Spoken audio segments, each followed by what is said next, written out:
тусламж үйлчилгээний сэргээн засаг тусламж үйлчилгээг шивэхдээ цахим бүртгэлцэс рүү орж тусламж үйлчилгээ үзүүлэх гэж байгаа иргэний регистрийн дугаарыг оруулна.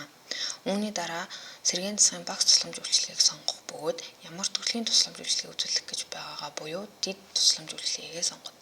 Жишээлбэл булчингийн системийн сэргээн засах эмчилгээг сонгоод сэргээн засах эмчилгээ хийх цэсэн дээр дарахад битүүмж үүсгэх цонх гарч ирэх бөгөөд тухайн цэсний үйлчилгээний үргэлжлэх хугацаа хэсэгт сэргээн засах эмчилгээ эхлэх огноо болон сэргээн засах эмчилгээ төгсөх огноог оруулж өгнө. Түүний дараагаар сэргээн засгийн тусламж үйлчилгээний жагсаалтаа тохирох сонголтыг хийх бөгөөд тусламж үйлчилгээ үзүүлсэн он сар өдрийг оруулна. Үйлчилгээний тэмдэглэл хэсэгт эмч үйлчилгээний тэмдэглэлээ хөтлөх бөгөөд хадгалах товч дарснаар битүүмж үүснэ.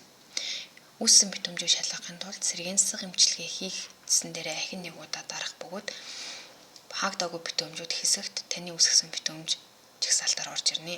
Дараагийн өдрийн эмчилгээг шивэхдээ сэргээн засах эмчилгээний үүсгэсэн битүүмжин дээрээ нэг удаа дараад үйлчилгээний жагсаалтаас тохирох сонголтоо оруулан үйлчилгээ үзүүлсэн он сар өдрөө оруулж өгнө.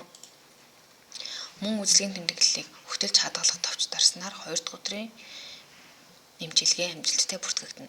Та өөрийн үзүүлсэн тусламж үйлчилгээний 24 цагийн дотор нөхөн шийгэх боломжтой бөгөөд 24 цагаас хэтэрсэн тохиолдолд эрүүл мэндийн даатгалын цахим систем рүү илгээх боломжгүй юм а. Сэргээн засах тусламж үйлчилгээний бусад дэд эмчилгээнүүд буюу зүрх судасны систем, мэдрэлийн систем зэрэг тусламж үйлчилгээнүүд нь бүгд дотроо сэргээн засах тусламж үйлчилгээний жагсаалт нь өөр байгааг анхаараарай. Жишээ нь цахилгаан эмчилгээ бол жагсаалт нь улаан туяа эмчилгээ хийх, утлах хийх гэх зэрэг өөр байгааг анхаараарай.